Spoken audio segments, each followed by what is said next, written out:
The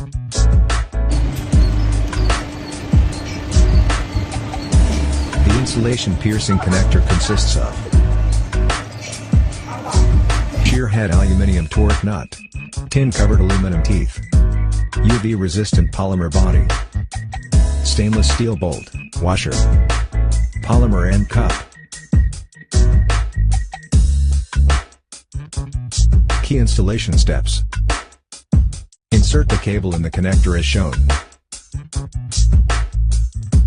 Put on the cable end cap. Gradually tighten the nut, until it will shear off.